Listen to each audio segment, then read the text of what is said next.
Trump's 155% tariff countdown is underway. The United States and Australia are joining forces with a $2.2 billion plan to build a rare earths alliance, squeezing the CCP's lifeline. The rare earths gambit has backfired, exports are being choked off, 9 PLA full generals have fallen, and after 12 years of anti-corruption, the more they fight, the more corrupt it becomes. Xi Jinping is trapped in a dead end of total loss of control. This Trump-Xi summit isn't just a diplomatic meeting, it's a life and death judgment on the CCP system. Don't miss the next drop, subscribe and hit the bell. Trump is set to meet Xi Jinping. But this time, it's not handshakes and small talk, it's a showdown at the negotiating table.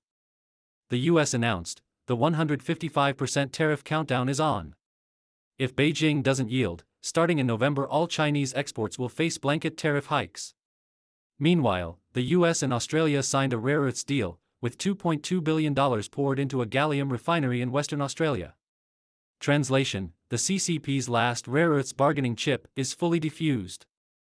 With the rare earths war backfiring, the internal circulation economy collapsing, foreign trade blocked, and 9 full generals purged from the military, she is still shouting high-quality development domestically while extending an invitation for Trump to visit China abroad. Even more absurd, after 12 years of anti-corruption, the CCP is more corrupt than ever. From Jiang Zemin's legacy of graft to Xi's one-man power structure, the entire system is rotting itself to death. This Trump-Xi summit isn't just a diplomatic meeting, it's a mortal clash between two systems. A 155% tariff, rare earths blowback, and a military purge. This time, Beijing may not be able to hold on. 155% tariff countdown, final battle. At this year's Apex summit in South Korea, a Trump-Xi meeting may take place. US President Trump clearly laid out the issues to discuss with CCP leader Jinping, including rare earths, soybeans, and fentanyl, with the Taiwan issue also on the list. On October 20th, while meeting Australian Prime Minister Anthony Albanese, Trump said the US would reach a trade agreement with Beijing. Trump met the Australian PM at the White House to sign a US Australia Rare Earths Agreement, the latest US move to counter the CCP's rare earths leverage. After the announcement, Australian rare earth mining stocks surged on October 21st. Rare earths chip scrapped, US Australia alliance strikes back.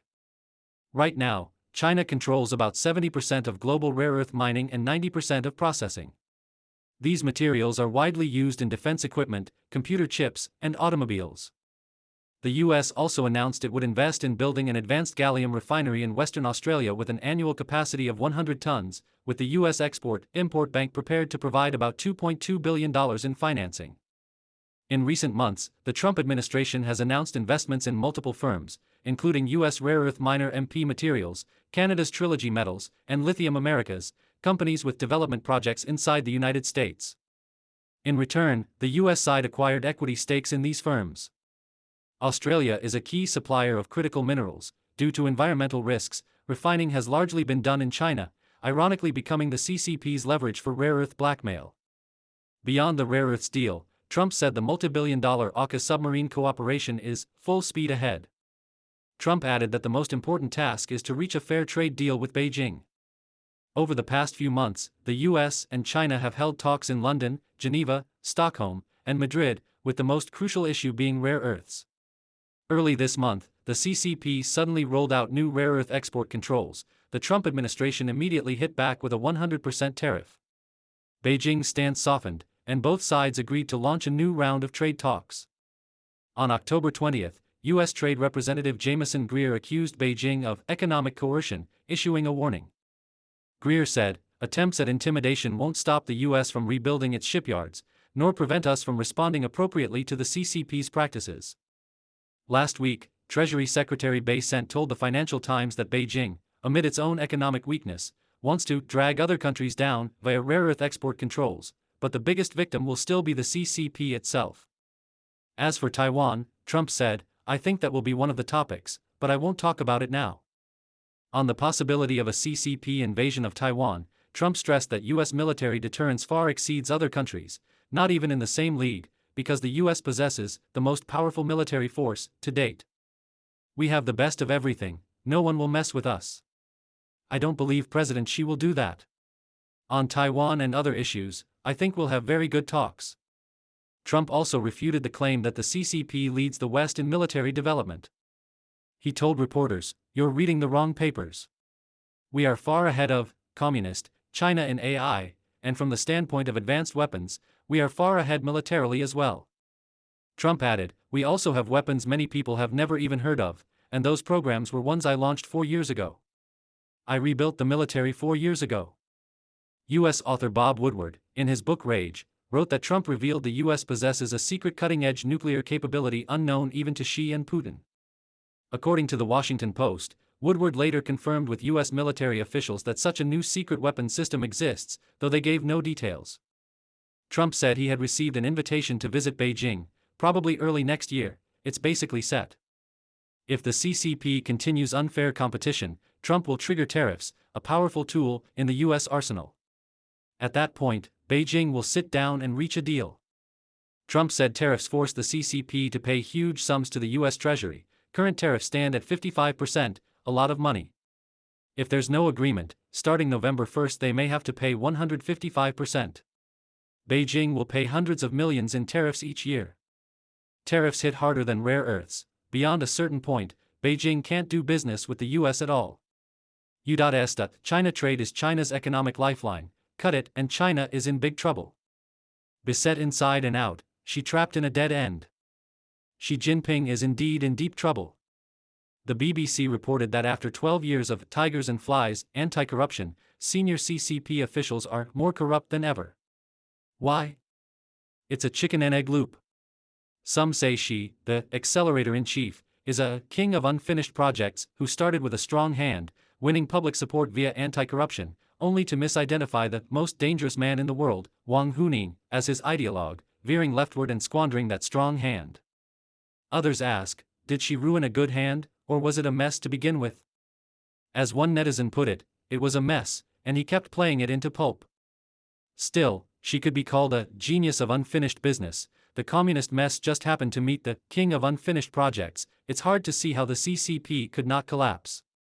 British media says Xi's tigers, flies, and foxes campaign catered to the deeply rooted Chinese reverence for honest officials and hatred of corruption. Leveraging that public sentiment, he did build an initial wave of political prestige. Now, on the eve of the 20th CCP Fourth Plenum, the authorities announced in one go that 9 PLA full generals fell, 8 of them Central Committee members. This suggests that after 12 years of anti-corruption storms, China is in the midst of an even larger anti-corruption wave, and the total number of Central Committee members to be removed at this plenum may set a record. One can't help asking, why, after over a decade of high-pressure anti-corruption, is graft even more rampant? Wu Mulan, associate professor at the Lee Kuan Yew School of Public Policy at the National University of Singapore, believes CCP anti-corruption bodies lack independence and thus can't solve the problem. Places like Singapore and Hong Kong that curb corruption have truly independent bodies. In China, who gets caught is decided from above, by the very top. Wu said, CCP anti-corruption is top-down, driven by Xi's personal will. It's hard to predict what and when he'll act. These corruption cases never really get finished, it's just a question of when they're handled. Moreover, without an independent judiciary and civil society oversight, anti-corruption is handled internally by the party, easily seen as political struggle or purge, even if it isn't. The CCP's corruption is systemic and institutional. As long as the CCP exists, corruption will exist. Thus, in Xi's 13 years in power, despite endless crackdowns, corruption is worse. China analyst Wang Youchuan sees 3 main reasons. First, the mess left by Jiang Zemin, untreated. Jiang's hallmark was ruling by corruption, turning the party into a vast marketplace for trading power, money, and sex. In the military, Politburo member and CMC vice chairman Guo Buxiong and Su Kaiho were the worst offenders. Under them, corruption flooded the PLA like a dam burst. Air Force General Liu Yazhou, then political commissar of the National Defense University, said on July 6, 2016, during the decade when Guo and Su controlled the CMC, what did the army become? A giant bazaar, everything had a price. Under their grip, the army became a swamp, one that trapped not the enemy but ourselves. In short, during Jiang's rule and his time as Emperor Emeritus, he turned the CCP into the most corrupt party in the world. Second, the mess left by Deng Xiaoping, untreated. After June 4, Deng's high-profile reform and opening became a way for princeling families to get rich quietly using the power of their fathers and grandfathers, an unstoppable tide of corrupt wealth among all party elites. Third, the mess created by Xi's own meddling, also untreated. From his second term on, Xi veered left, harked back to Cultural Revolution logic, and sought to become Mao 2.0, shifting from centralized to personalist rule. As a result, he offended virtually every faction at the top. Domestic and foreign policy are a mess, and aside from a tiny elite, most Chinese have seen no benefit. On the contrary, voices cursing, opposing, and calling for Xi's removal grow by the year, now almost one-sided. Overseas, anyone who doesn't criticize Xi gets criticized. It's fair to say Xi has reached a dead end and stands alone. In short, the cancer of CCP corruption cannot be cured by the CCP's own anti-corruption.